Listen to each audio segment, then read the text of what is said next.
Hello everyone, welcome to GE9 Results Life and Works. I am Sir Marvin and today we're going to discuss the first topic of our prelim, which is the introduction to the course Republic Act number 1425, commonly known as the RIZAL Law. Republic Act number 1425, commonly known as the RIZAL Law, was authored by Senator Claro M. Recto and it was signed into a law by President Ramon Magsaysay on June 12, 1956. So ano ba ang meron sa RIZAL Law? It gave rise to the implementation of the RIZAL subject as a requirement to all courses in tertiary education. So meaning to say, lahat ng courses sa college ay kailangang may RIZAL subject and kailangang i-take up or kunin ng bawat students yung subject na ito. So, sir, gagraduate ba ako kahit hindi ko kinuha yung subject na RIZAL? The answer is no. Okay? So, it is mandated by the law. And according to this law, whether private or public, schools, universities, and colleges are mandated to have this subject to all courses. Okay? It was approved on June 12, 1956. Exactly Independence Day. So, it's more than 60 years simula nung naipasa na itong batas na ito. So, ibig sabihin, matagal nang may subject na RIZAL sa lahat ng courses sa college. Just to give you an overview of this topic, RIZAL bill is considered as one of the most controversial bills in the Philippines before, nung hindi pa siya naipapasa. Okay? So, bakit siya kinoconsider as one of the most controversial bills in the Philippines? Dahil dito napapasok yung Catholic Church, okay? Indirectly na-involve ang Catholic Church sa pagpasa ng RIZAL Law. And aside sa Catholic Church, meron din mga tao na against sa pagpasa ng RIZAL Law, okay? So ano ba ang point ng Catholic Church dito kung bakit against sila sa pagpasa ng RIZAL Law? So according to Catholic Church, it might destroy their Catholic dogmas, yung kanilang prinsipyo at paniniwala. According to Republic Act number 1425 or RIZAL Law, aside from studying the life of Rizal, aaralin din ng mga students yung kanyang literary works, especially his two famous novels, The Noli Me Tangere and El Filibusterismo. Ito yung kinakatakutan ng church na mabasa ng estudyante yung kanyang nobela, yung Noli at El Fili. So, just to give you an overview of his novels, I know familiar na kayo dito kasi napag-aralan nyo na to nung kayo ay nasa high school, okay? So, kung babalikan natin yung kwento ng Noli at El Fili, dito binatikos ni Rizal yung Spanish officials, government officials, at the same time yung mga Spanish friars. So, dito niya isiniwalat yung mga oppression na ginagawa ng mga Spanish friars, yung mga injustices nila, at yung mga pang-aabuso na ginawa nila sa mga Indio or sa mga Pilipino. And to give you one of the wrongdoings of the Spanish friars way back then, ito yung pagbebenta ng indulhensya or yung selling of indulgences. So anong meron dito? Nagbebenta yung mga Spanish friars ng indulhensya na kung saan kumokolekta sila ng pera sa mga Indio or sa mga natives. And according to them, kapag nagbayad yung mga natives sa kanila, kapag namatay itong mga taong ito, mapupunta yung kanilang kaluluwa sa kalangitan, where in fact, hindi naman yun totoo. Okay? So, iyon yung isa sa mga binatikos ni Rizal sa kanyang nobela. At marami pang ibang kalapastangan na ginawa ang mga Spanish friars. So, this is the reason why takot ang Catholic Church na ipasa yung Rizal Bill na eventually naging RIZAL Law na ngayon. So, according sa Catholic Church, kapag nabasa ito ng mga estudyante, maaring magbago yung kanilang pagtingin at pananampalataya sa Catholic Church. Okay? So, hindi naging madali yung pagpasa sa RIZAL Law. Okay, nagkaroon ng iba't ibang opinion, nagkaroon ng iba't ibang debate, nagkaroon ng iba't ibang deliberations sa Congress. So, dumating din sa point na nanakot ang Catholic priests, okay, yung mga nagmamay-ari ng mga Catholic schools. According to them, if ever na ipapasa ang RIZAL Law, isasara nila yung kanilang mga Catholic schools. But according to Senator Claro M. Recto, kung mangyayari man ito, magiging nationalized na yung mga schools. So, ibig sabihin, ang state na ang kokontrol at mamamahala sa mga schools na to. And dumating din sa point na yung mga legislators na against sa pagpasa ng RIZAL Law ay nanakot din sila dun sa mga ibang legislators na gustong maipasa yung RIZAL Law. So, according to them, hindi na nila ibibigay yung suporta nila sa susunod na election dun sa mga taong pro dun sa RIZAL Law. Okay? And the worst thing about this bill is nagkaroon din ng physical fight sa Congress. So, nagkaroon ng suntukan between the Cebu representative, and the Pampanga representative. So, later, madidiscuss ko yan sa mga succeeding clips ng ating video. Okay? This is just to give you an overview of this topic. So, by the way, this topic is divided into 2 parts. So, this will be the part 1, and yung part 2, lalagay ko na lang yung link sa may description box for you to watch. From the policy statements of the RIZAL Law enacted in 1956, it is evident that the teaching of the life, works, and writings of our national hero seeks to accomplish the following objectives. First, to rededicate the lives of the youth to the ideals of freedom and nationalism for which our heroes lived and died, para raw magsilbi as inspiration at bumalik sa alaala ng mga kabataan ngayon kung ano yung mga ipinaglaban ng ating mga bayani noon. Second, to pay tribute to our national hero for devoting his life and works in shaping the Filipino character, para daw mabigyang parangal si Dr. Rizal. And the third one is to gain an inspiring source of patriotism through the study of Rizal's life, works, and writings. Alam naman natin na lumaban si Rizal gamit ang kanyang mga isinulat or kanyang mga akda, pero ang hindi alam ng mga karamihang Pilipino ay kung ano ba yung kanyang mga naisulat at paano niya ginamit ito upang isiwalat ang mga maling pamamalakad ng mga dayuhan. Okay? Now let's move on to the history of the RIZAL Law. Senate Bill 438, known as RIZAL Bill, which was first authored by Senator Claro M. Recto, requiring the inclusion in the curricula of all private and public schools, colleges, and universities the life, works, and writings of Jose Rizal, particularly his novels Noli Me Tangere and El Filibusterismo, is considered as one of the most controversial bills in the Philippines. So, bago na isapabatas at naaprubahan ang RIZAL Law, nagkaroon ng maraming deliberations sa Congress. Okay, so bakit kino-consider itong RIZAL Bill bilang isa sa mga controversial bills na ipinatupad sa Pilipinas? Dito kasi sa RIZAL Bill, hindi naging madali para sa mga mababatas na ipatupad siya or maaprubahan. Nagkaroon ng iba't ibang proseso, mahabang pinagdaanan, at nagkaroon ng iba't ibang diskusyon ang mga mambabatas bago siya nag-ipatupad. Nagkaroon ng iba't ibang debate, iba't ibang opinion at motibo, lahat ng mga lider ng gobyerno bago ipatupad ang RIZAL Bill. But what made it more controversial is that the bill was not just fiercely opposed by the people from the legislative branch, but also by the Catholic Church. So dito na pumasok yung Catholic Church, although there is a separation of the Church and the state. So indirectly lang na na-involve dito ang Catholic Church. So ano ba yung point ng Catholic Church? Bakit ayaw nilang ipasa yung RIZAL Bill para maging RIZAL Law na siya? It's because of the inclusion of compulsory reading of Rizal's novels in which, according to them, Catholic dogmas are humiliated, or yung kanilang paniniwala, okay, yung prinsipyo ng Catholic Church ay masisira kapag daw ipinatupad itong RIZAL Bill, which eventually magiging RIZAL Law. Okay? So, according to the church, yung mga novels ni Rizal, especially the Noli Me Tangere at El Filibusterismo, ay naglalaman ng mga pahayag na kontra sa simbahan, sa paniniwala ng simbahan. At ayon sa kanila, ang sinumang mga kabasa nito ay maaring mag-iba yung kanyang paniniwala o di kaya ay sumalungat sa mga itinuturo ng simbahan. Kaya against ng Catholic Church na ipasatupad ang RIZAL Bill. Senator Recto brought the bill to the Senate, and Senator Jose B. Laurel Sr., who was then the chairman of the Committee on Education, sponsored the bill that consequently led to exchange of arguments from the Congress. The bill was heatedly opposed by 3 senators, namely Senator Francisco Rodrigo, who was a former Catholic Action President, Senator Mariano Cuenco, and Senator De Corozo Rosales, who was the brother of Julio Rosales, an archbishop. Other oppositors were from lower house, namely Congressman Ramon Durano, Marciano Lim, Jose Niguid, Manuel Soza, Godofredo Ramos, Miguel Cuenco, Lucas Paredes, Congressman Carmen Consing, and Teshasan Andres Ziga.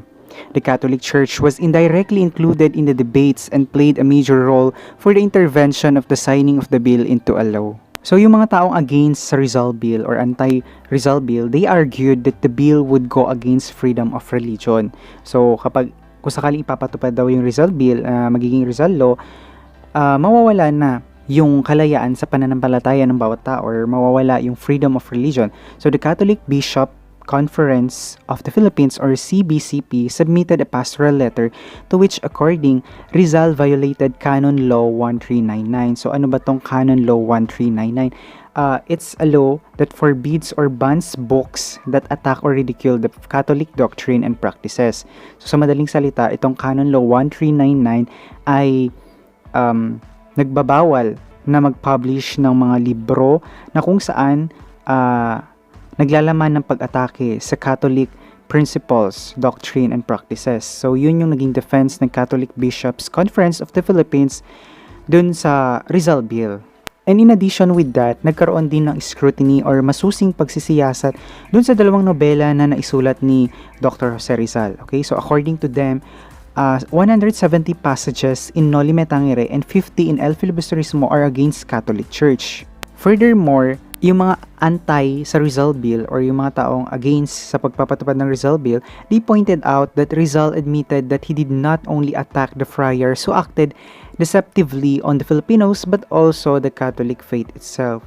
Okay, so according to them, inaatake rin daw ni Rizal yung Catholic faith, hindi lang yung mga friars.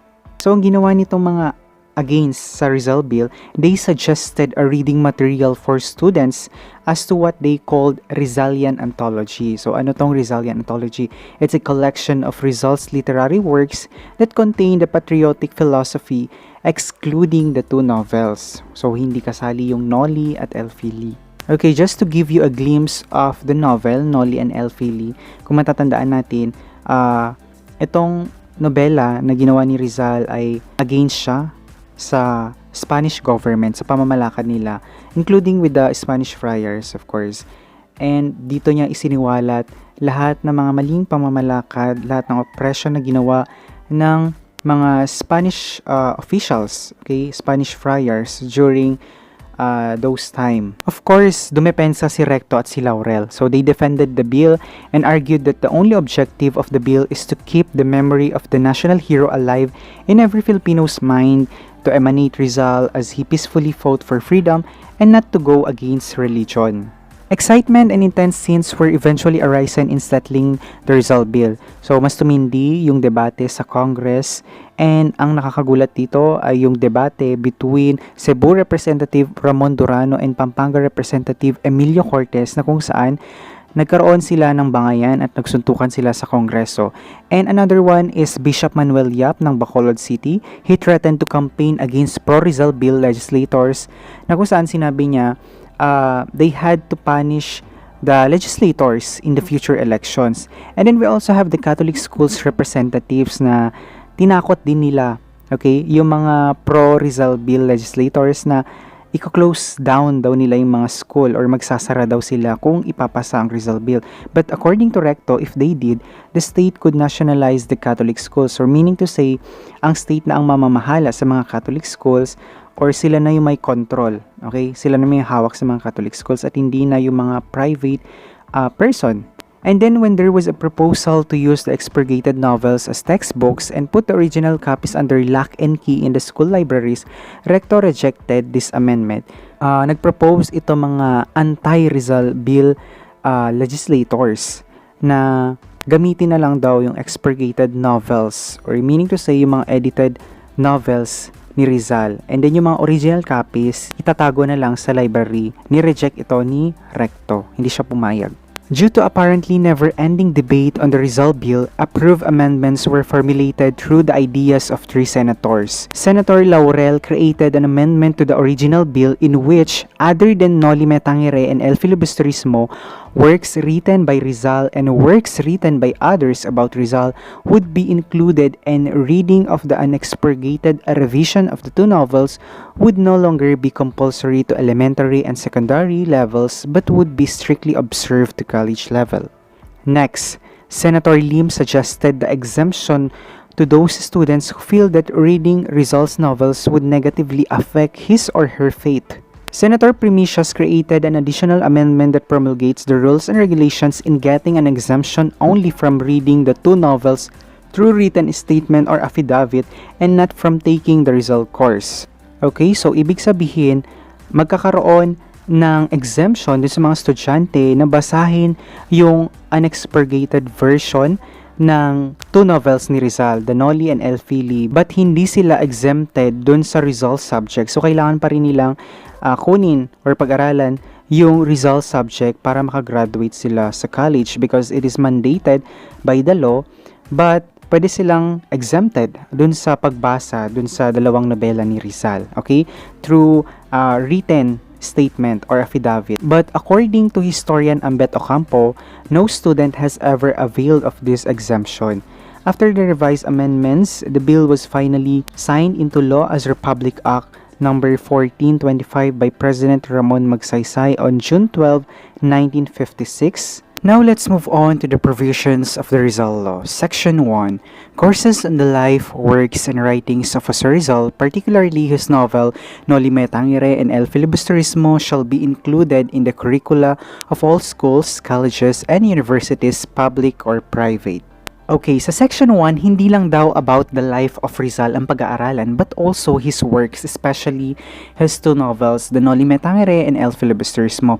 Way back in your high school years, na pag-aralan nyo yung Noli and El Fili, and alam ko, familiar na kayo sa kwento nito, but this time, pag-aaralan natin siya, but in-depth siya, okay? So, mas malalim na pagkaka-explain, at itatry din natin i-compare yung mga nangyari noon at sa mga nangyayari sa panahon ngayon. And yung mga characters sa nobela, kung ano ba yung mga sinisimbolo ng bawat isa sa kanila. Now, let's move on to Section 2. It shall be obligatory on all schools, colleges, and universities to keep in their libraries an adequate number of copies of the original and unexpurgated editions of the Noli Me Tangere and El Filibusterismo, as well as of Rizal's other works and biography. So, when we say unexpurgated, ibig sabihin, ito yung not edited version or the original version of the novel. So, I am pretty sure that we have enough and sufficient copies of books and references sa ating library about Dr. Jose Rizal. Okay, so Section 2 talks about the copy in the library of all schools, colleges, and universities. Next, we have Section 3. The Board of National Education shall cause the translation of the Noli Me Tangere and El Filibusterismo as well as other writings of Jose Rizal into English, Tagalog, and the principal Philippine dialects, cause them to be printed in cheap, popular editions, and cause them to be distributed free of charge to persons desiring to read them. Now, sa Section 3, ang nobelang Noli at El Fili ay originally written in Spanish language. However, meron naman tayong Filipino and English translated version na approved na ng Philippine government. And take note, na-highlight din dito yung principal Philippine dialects. So, hindi lang naman pang Tagalog language. So, we have different dialects sa Pilipinas. Okay? So, kailangan meron ding translation na pang iba't ibang dialekto sa Pilipinas. So, for example, dapat meron ding pang Bisaya, Ilonggo, at kung ano-ano pa. Now, let's move on to Section 4. Nothing in this act shall be construed as amendment or repealing Section 927 of the Administrative Code prohibiting the discussion of religious doctrines by public school teachers and other person engaged in any public. So, sa Section 4, there should be no amendment should be created. So, walang pwedeng maka-override ng batas na ito. So, ang tanging makakapag-amend lang ng batas na ito ay ang Philippine government at wala nang iba. Okay? So, wala nang changes na pwedeng baguhin unless Philippine government na mismo ang gagawa. Okay? Section 5, the sum of 300,000 pesos is hereby authorized to be appropriated out of any fund not otherwise appropriated in the National Treasury to carry out the purposes of this. So, ang point lang ng Section 5, it talks about the budget. And lastly, Section 6, this act shall take effect upon its approval. So, noong June 12, 1956, na-aprobahan na ang RIZAL Law. June 12, that's Independence Day also. According to the late Senator Jose P. Laurel, who sponsored the RIZAL Law, since Rizal was the founder of Filipino nationality and the architect of Filipino nation, there is a need to know and imbibe the great ideals and principles for which he died. Moreover, Laurel believed that by reading and studying Rizal's life, teachings, and writings, Filipino youth will be able to gain incorruptible confidence, direction, courage, determination, nationalism, and patriotism to move forward in our people's journey towards an abundant life. So that explains Republic Act number 1425, also known as the RIZAL Law. To all my students from different courses, leave a comment on the comment section stating your name, your course, and your section for me to monitor kung sino yung mga nanonood ng video lecture. Okay? So, thank you so much for watching and listening. I hope to see you on the next video lecture. Have a good day ahead.